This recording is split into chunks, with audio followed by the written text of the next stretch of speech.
Bam, recording. Okay. I was just showing Jordan. This is what we're going to be working from. So this is what I finished today. I'm still going to go in and polish it up and stuff. The lip sync is very just kind of slapped on quickly today, but anyway, this is what we're going to work from. So officially kicking off phase 2. Operation Fiscal Jackhammer. So officially kicking off phase 2. Operation Fiscal Jackhammer. I've got this, the earlier version, that's just the poses. We can just pick we'll just go section by section.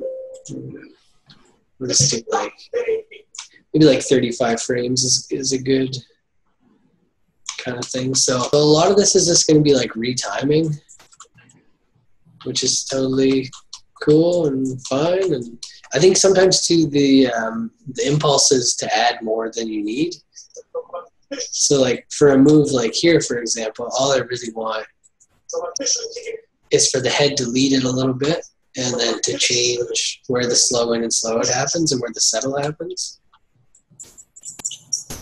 So I'm gonna take this and middle mouse drag it out to maybe 4. And then nothing happens from 13 to 18, so I'll just go back and rob some keys. And so you can do it a ton of ways. You can do a pass on the whole animation, but I like to just do it pose to pose. I know we're trying to get away from pose to pose, but you still have to use that to get to a point where you can go into the graph editor, start changing things and adding different rotations to really make it look more alive. And then where it's really going to change is these moving holds. It's all about what you do with the moving hold to make it look less pose to posy. Because there's a rhythm to pose that happens, and the way to get rid of that is to alter the timing. So it's if you have a line of dialogue that's let's go to the store, it's da da da da da, and you animate too much to the dialogue, and that's just gonna look really stiff and wooden, right? Because we just don't talk that way. So, and even though this is a little exaggerated and it's pose to pose on purpose, we can break it up. Phase 2. Operation Fiscal Jack. Right. So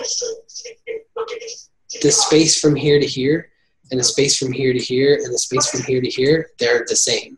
I don't know if they're exactly the same amount of frames, but they're very, very similar. So all the moving holds have a similar rhythm to them, and we'll break that up, and that's what's going to help in large part to make this feel not so pose to pose.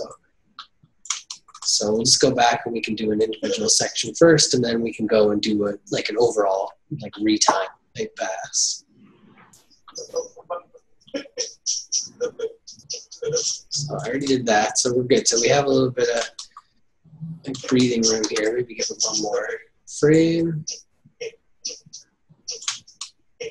And then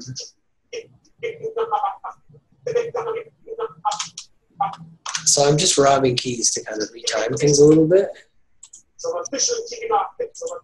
So that feels okay actually, and all I really did is just change where the slow in and slow out points are, and I haven't offset anything. It's all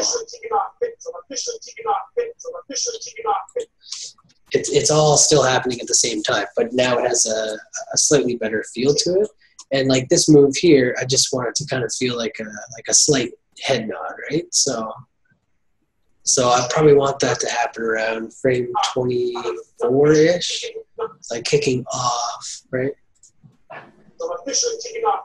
So I'm officially kicking off.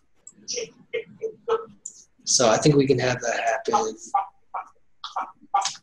a frame or two sooner.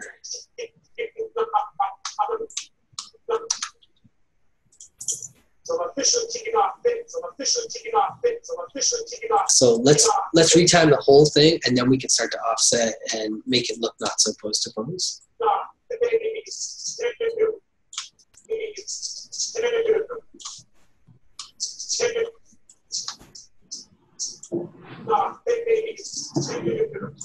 And if you're wondering, like, why'd you move that 3 frames? I don't know. It felt right. I'm just exploring what's going to happen if I do it. And my kind of method or my standard is that I do things in 3, 5, 8, 12, or 25. And a 25 is that's like a nice long moving hold. But 3 is a good way to kind of shift around, 3 back, 3 ahead. You know, the 1 frame movements are a little too precise for right now. So I'll just grab something and be like, oh, what happens if I retime it 3 frames sooner? And then if I was off by a frame, okay, nudge it. If I was off by more frames, then from 3 to 5, right? If that's not working, if it's still too slow or fast, then I'll try 8 or whatever. So that's why. So now what's happening is he's not getting here fast enough, right?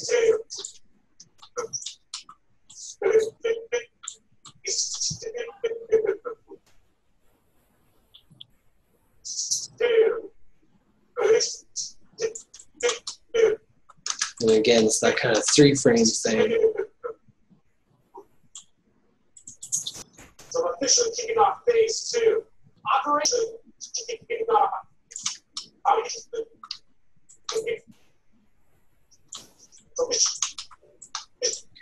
So it's just the accent here that I find was a little late. So I'm just going to retime that. When he says off, the acting comes late.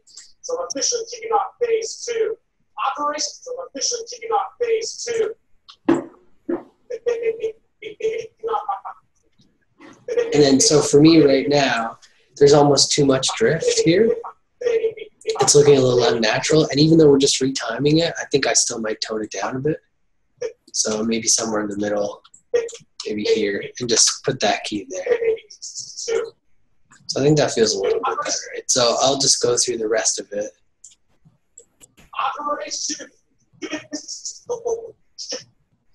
And when he says Jack, I want that first beat to happen right around there. So I'm going to have to retime this whole thing. So what I think I would like is fiscal jackhammer, right? So we'll have to bring, but that sounds great. Just hearing those little audio ticks over and over again. I don't think that's going to work. One sec. Operation Fiscal Jackhammer. I think I'm going to just retime the hands right now.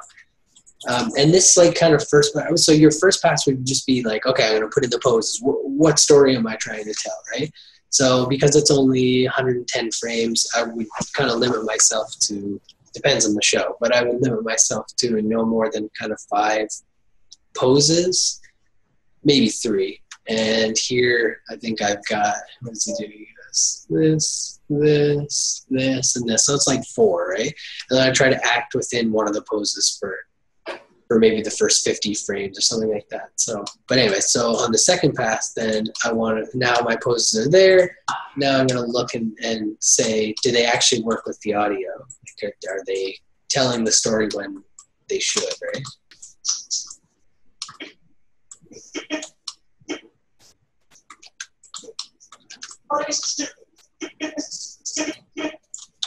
So there's that 3 again. And I really do stick to that. And I don't know, maybe that's like what they call style. Is my style good or bad? I don't know. Let the audience judge. But I think that's how you kind of get a style, a distinct thing. And you just, it's like when you're sculpting, it's like you know how much clay to take off, or when you're drawing, you know the foundation to lay. It's like, oh, okay, you're going to make a face now. Okay, well, you need your circle and your sort of registration marks and all that kind of stuff. The skeleton of the character. So the skeleton of my timing is like 3, 5, 8, 12, 20, and so on and so forth. And then I'll just sculpt from there. It's like if 3 doesn't work, then I'll try 2. If 3 doesn't work, try 5. That kind of thing. 5 doesn't work, 4. 8 doesn't work, 7, 6, 9. So it's somewhere in there. It's just those are my benchmarks for timing, right? So 2. Operation Fiscal Jackhammer. 2. Operation Fiscal All right, so let's feel a little bit better. So now we've retimed it, so it should feel at least a little bit better. So I'm officially kicking off phase 2. Operation Fiscal Jackhammer. So I'm officially kicking off phase 2. Operation Fiscal Jackhammer. Okay, so I'm just going to give just a quick retiming of the last little bit. We'll really hit that jackhammer.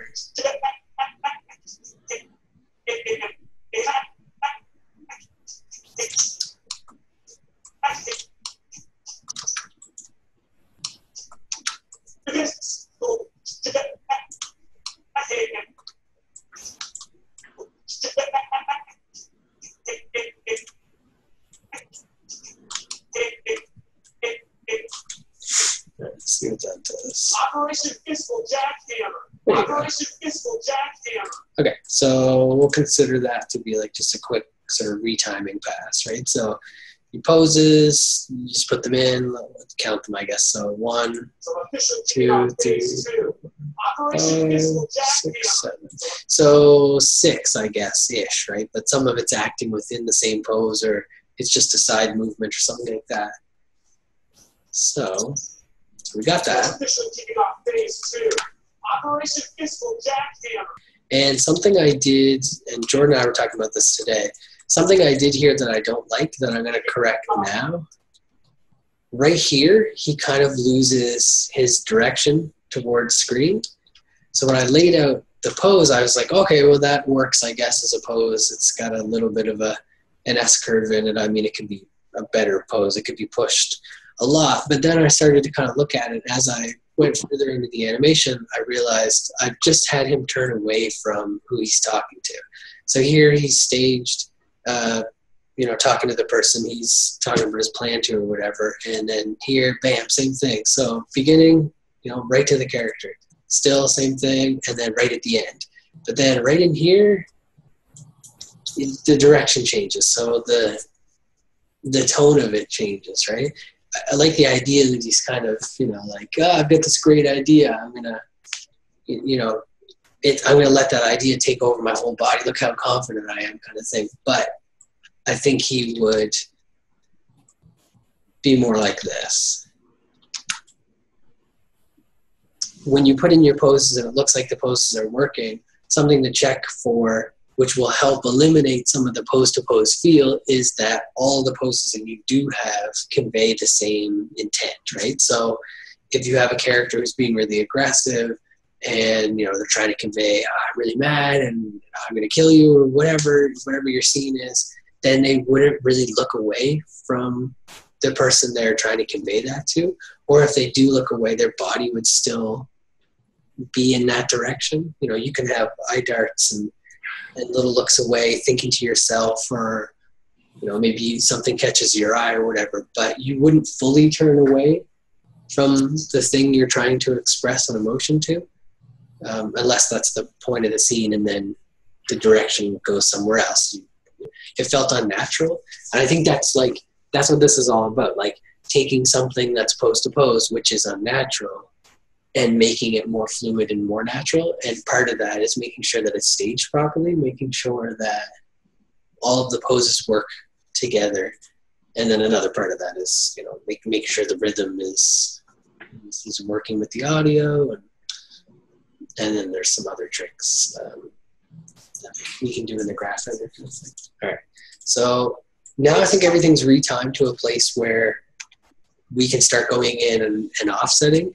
And maybe that's not even the right word, because what I'm gonna do is I'm gonna not offset so much in the graph editor, but I'm gonna animate it as if I was going to offset it in the graph editor. Because remember I showed you that the axis apex offsetting, where it's like you are doing something that's pose to pose, a head turn, and then after the fact you go into the graph editor and you start offsetting curves, right, from themselves. So like if you have your head turn, you offset X and Z from Y, so it kind of gives like a little bit of a rotation that you didn't animate in. You can do it later with the graph editor. So I'm not going to do that, because at some point you're going to have to get away from relying exclusively on the graph editor to get those types of curves, and you can do it with the character, like in Maya. And then when you do go into the graph editor, then you can fix your curves and move things without having to offset them, because offsetting gets kind of confusing. And then on the timeline, it's like you've got a key every frame. When you have a polished animation, like a final animation, yeah, there's going to be keys everywhere. But at this stage, I don't want to like clutter it up. On this move, I want the head deleted.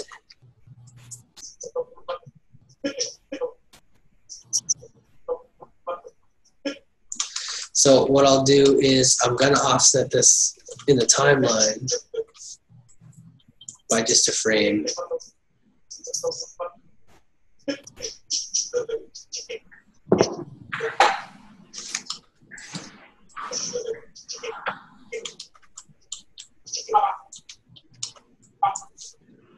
What are you grabbing right now? Oh, these are this is just the head and just the neck. Okay. Yeah, that's all I want to offset right now. So the torso, the hips, all that stuff moves in tandem, and I haven't touched the arms, the shoulders. Usually I'll do the arms and shoulders last if they're not a big part of the acting. So right now, since he's just doing like a little kind of off to the side move, then I'll just deal with the head and the neck. And then I find that kind of informs the rest of the performance. Like everybody does it differently. Some people do the whole body all at once.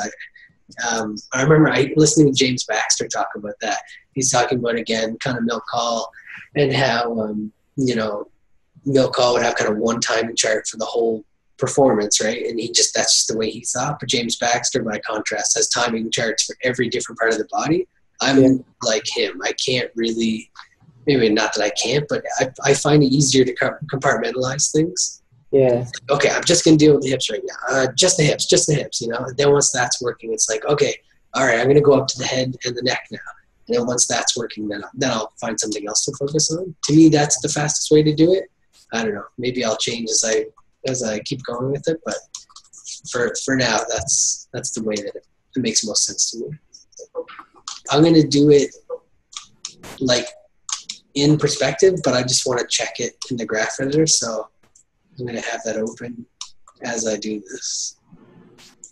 So I don't usually, or I haven't lately, use one manipulator and then do that and then do this. Like it disconnects me from what I want to do. So this whole thing needs like a head dip. It needs to feel kind of offset a little bit.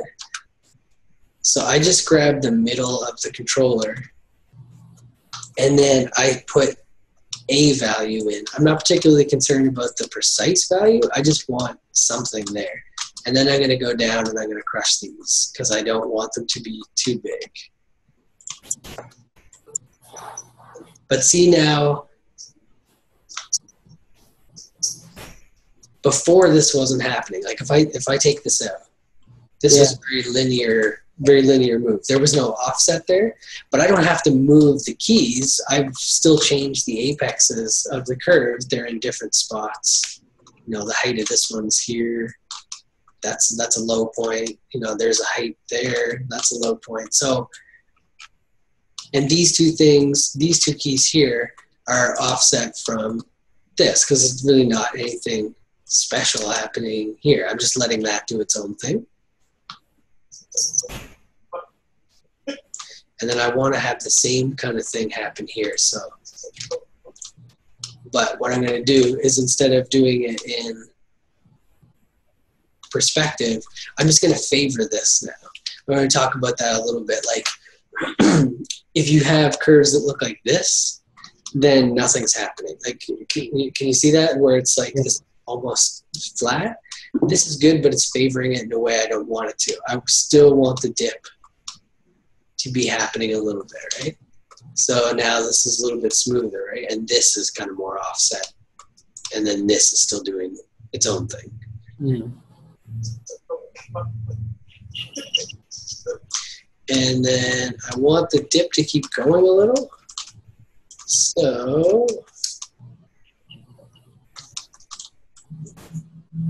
I'm just going to get in here. And then I'm going to make this the new kind of like end point. This is the slow in and slow out. This can stay the same for now. And so can this.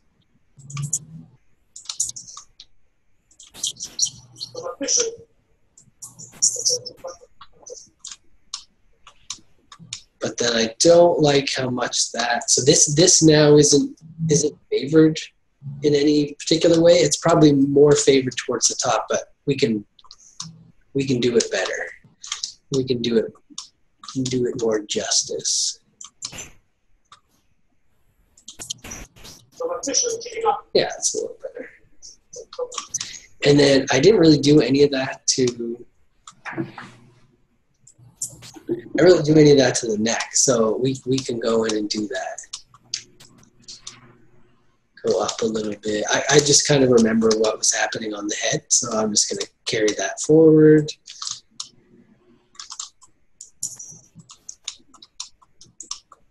And let's use that a little bit.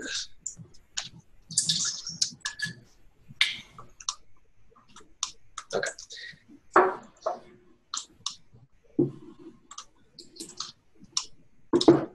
And this all kind of comes from just experimenting. Like you just take a simple thing like a head turn, and you can do it where it's like this. You can do it where it's like that, you know, and then you can just do like a head turn, just a normal weighted, you know, realistic anatomical head turn.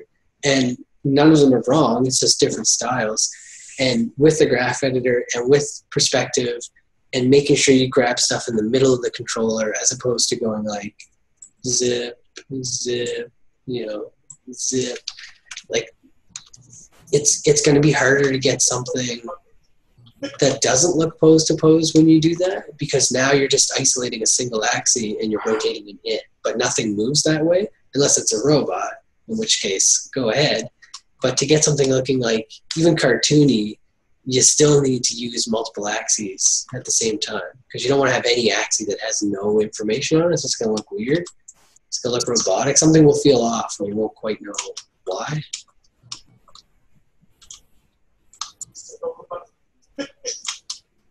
So now we're going to do the same thing we just did to the head and neck, but you're going to go down the chain now. It's like we could do the whole piece with just the head and neck, and it would look fine or whatever. But at a certain point, you probably should do the rest, you know?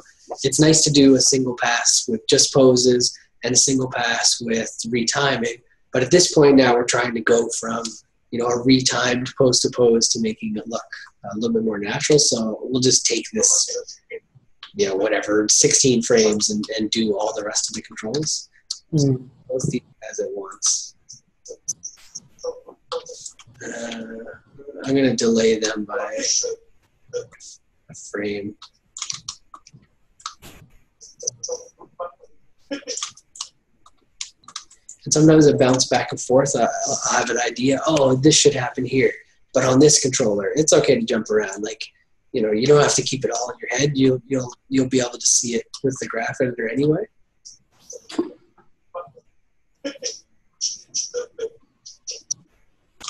So what I want to do is get in here, because see how this is all flat, like from these, like from here to then, whoops, from here into here, nothing really happens. But it would be nice if he moved over a little bit still, like he's drifting a touch into the next move, and that's what's going to help you with the elimination of pose to pose. It's making sure you never have anything too flat and making sure you're still favoring things. So when you move over and then you move back, there's still going to be a little bit of sideways momentum. Yeah. Yeah, so this is like where the last pose ends, right? 16. And this is from 19 to 22 is where the next pose starts, right? But then it's like, well, what's happening from 16 to 19? Well, nothing was happening, so now we have to add it in. And if you look at the other controls, oops, you'll find kind of the same thing. Not so much on Y, but on Z, nothing's happening at all. So we can do the same kind of thing. And you're just kind of carrying forward what you already had. And then I can delete that and then look up here and go, okay, so my next key should be 27. So, okay, that's fine. So I don't need to delete that, but I can favor it. And then because these were kind of already doing something, I'll just then, again, favor it, right? Like, and when I say favor it, I mean favor the next key or favor the previous key. So in this case, I'll favor the next key. And you could even do something like this. Then you've created a brand new slow in and slow out. And same thing here.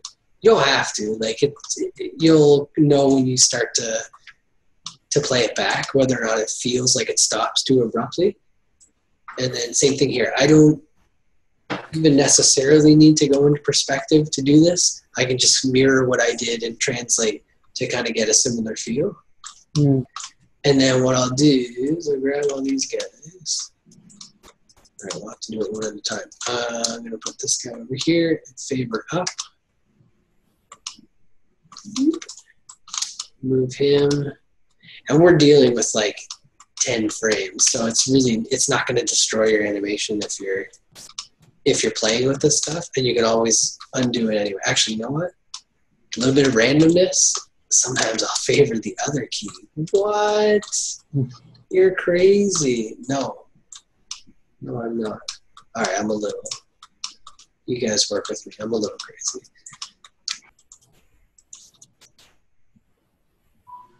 Yeah, so that looks better. All right, so here, I'll turn the audio back on. Here, I want him to kind of do like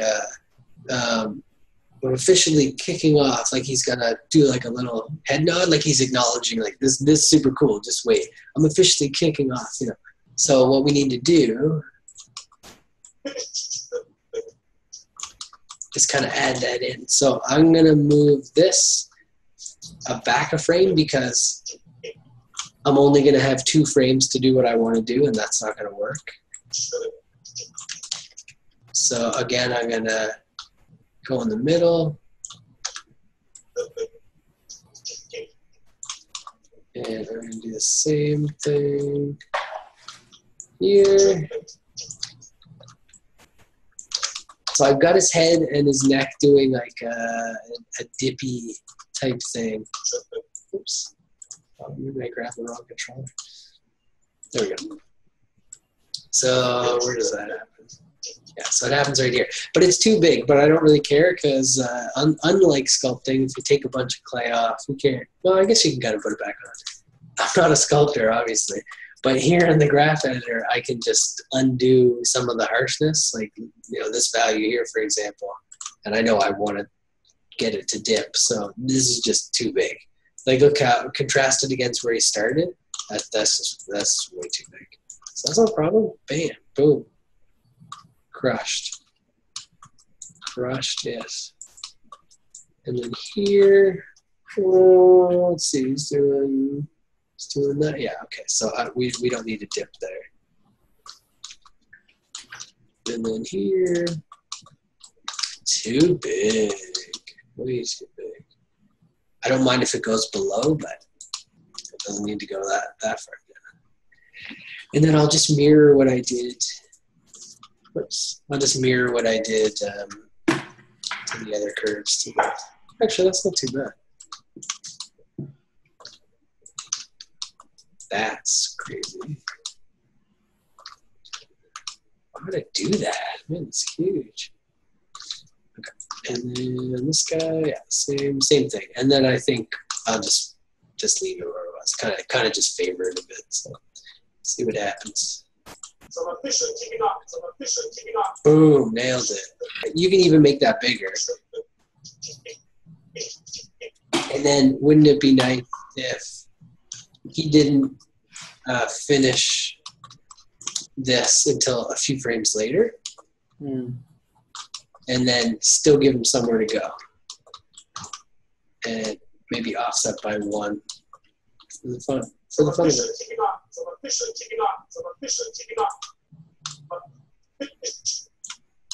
see what's going on in here.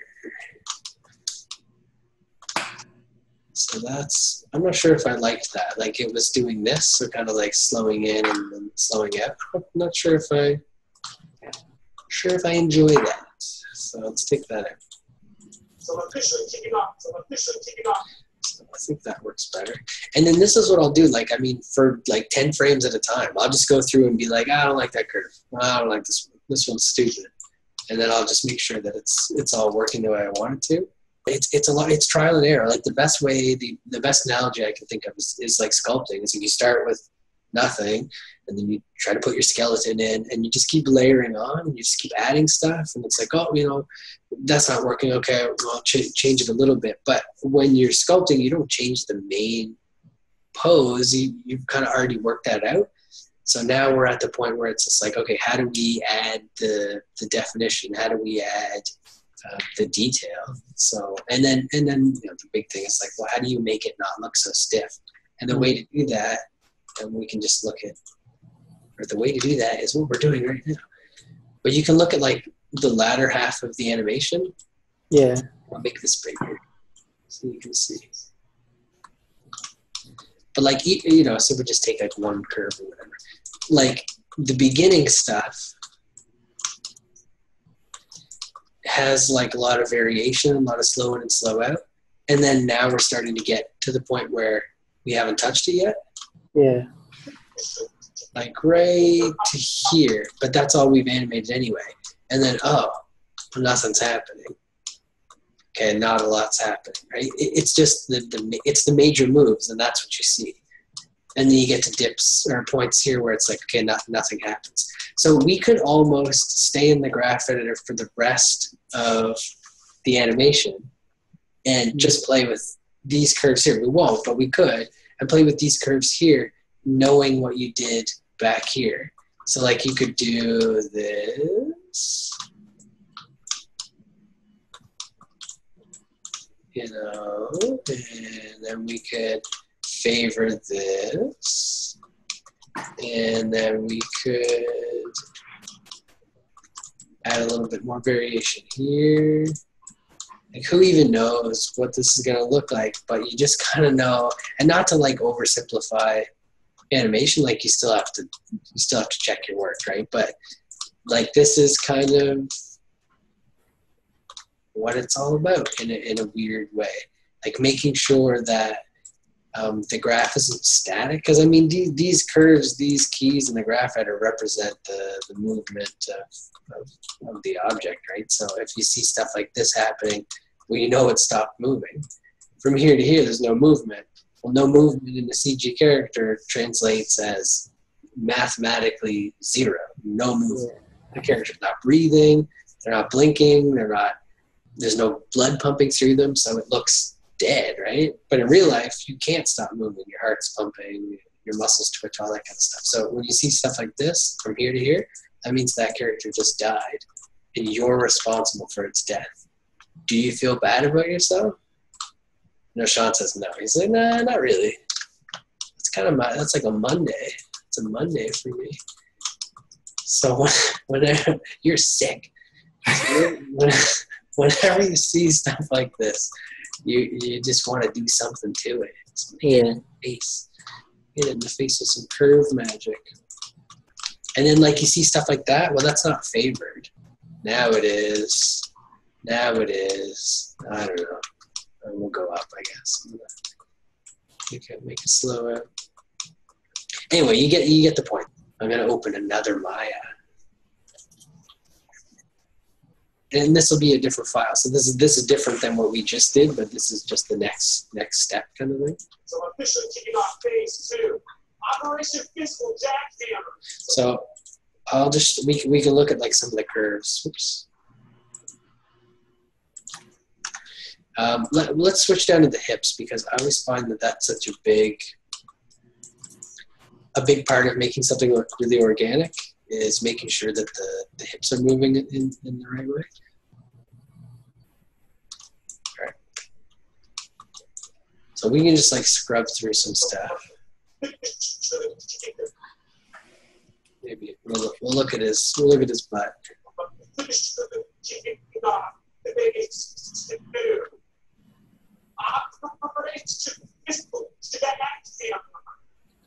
So you can see it never really stops moving, Mm-hmm. and it shouldn't. Official kicking off phase 2. And there's a lot of different kind of side to side. What was that? Who's someone breaking in? Yep. Okay. Phase 2. So there's a bit of drifting, but if you pull out or if you go into the camera, Phase 2. that drifting was offset by the torso moving. So if I translate over, like you can actually see it in, like if you look at my Superman logo, if I translate over, I have no choice in real life but to kind of rotate like that. It's just the way that your spine works. Yeah, exactly. It's exactly like that. So that's just how you move, right? You can't help it. This is an exaggerated motion, but Phase 2. that's exactly what you want. So if we go back here and we see how he like goes over and then back, and we can just look at the value on X for it.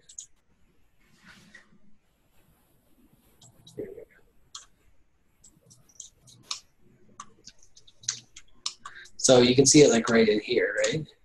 Yeah. So he goes from here to here, and then back, even further, and then back. So there's a lot of that. But like with your animation today, there was too much of it.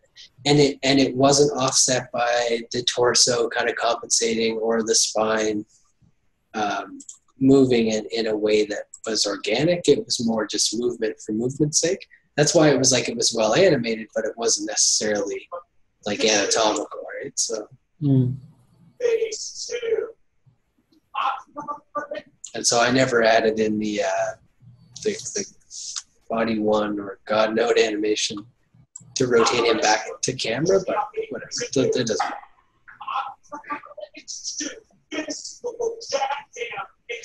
So let's look at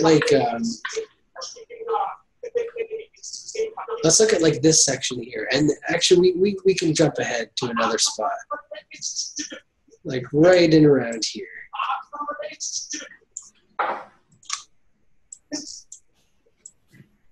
Because this is a kind of a low moving hold type point. And it's like, well, what do you do when you come to a place like that? Like, what's the best way to liven that up? And some of that is, and I don't know if you can really see it, if you look at the center of his eyes, tip of his nose, and then the center of his chest here, they all rotate at the same time. So if we grab his neck, again, it's kind of graph editor stuff, or you can do it in perspective. Right in here, there's no keys, right? Like really nothing's happening at all. I mean, like there's a drift, but not in an organic way. And it's, it's 69 to 75. So, six frames or whatever where you could add a little something in. So let's just add a little bit of weight on the head at around 72. So this is a case where I will just manipulate single points and then go in here and make sure that the Y isn't now stopping. And it's not that it's stopping, but it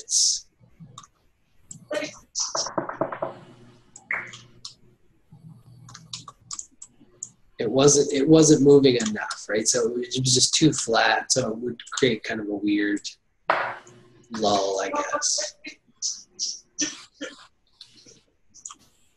And then this is probably happening too quickly. And so I guess maybe I'll favor that a little bit. And then I'm going to delete this. Nope, I'm not. I'm going to delete this. And I'm going to move this over, and I'm going to bring that down. And that'll just give you just a little bit more time for that move to happen. Operation Fist. So you can kind of see like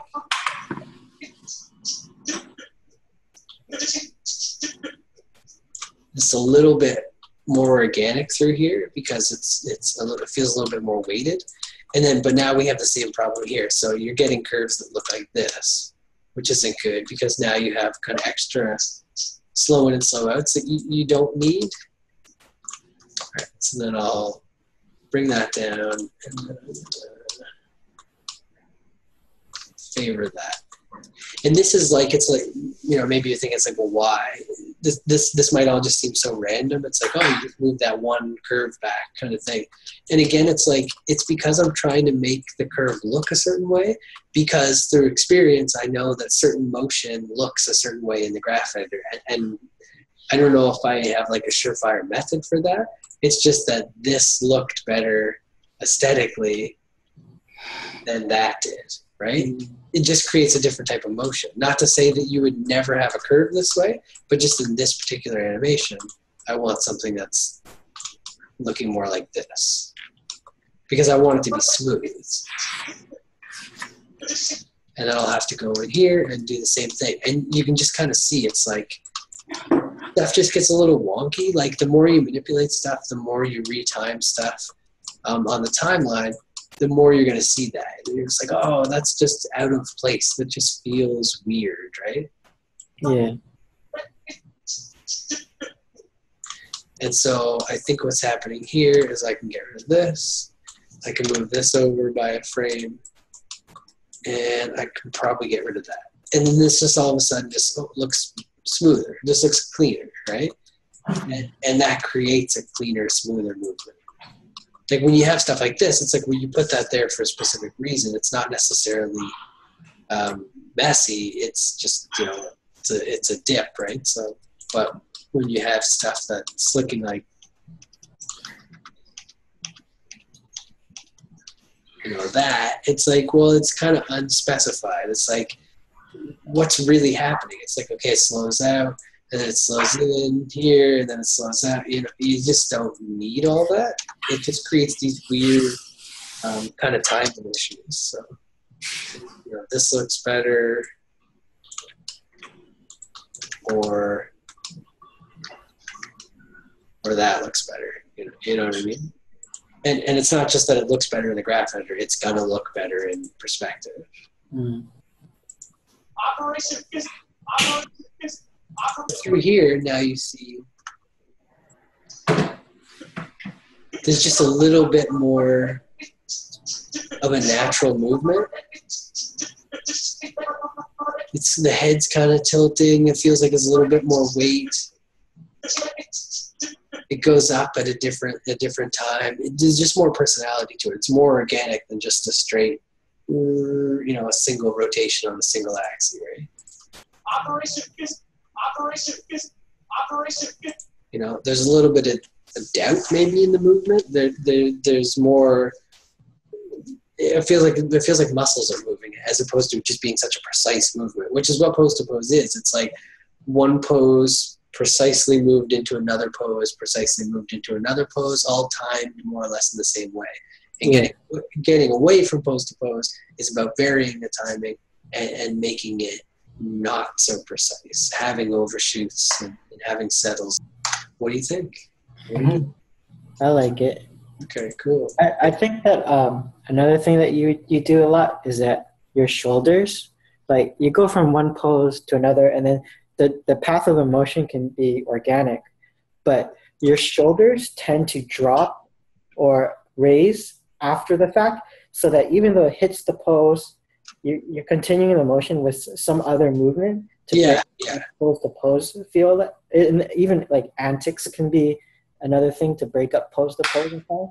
Yeah, absolutely. Yeah, because something is moving after the fact, but that all falls under follow through. That's secondary overlap follow through, right? So, yeah, having the shoulders kind of precipitate a move or finish off a move, that's just follow through. Having, you know, the head move a little bit after or before the torso does, it's the same thing. It's just carrying an action through. So yeah, absolutely. That's a huge way to break up a movement So I'm officially kicking off phase 2. Operation Fiscal Jackhammer.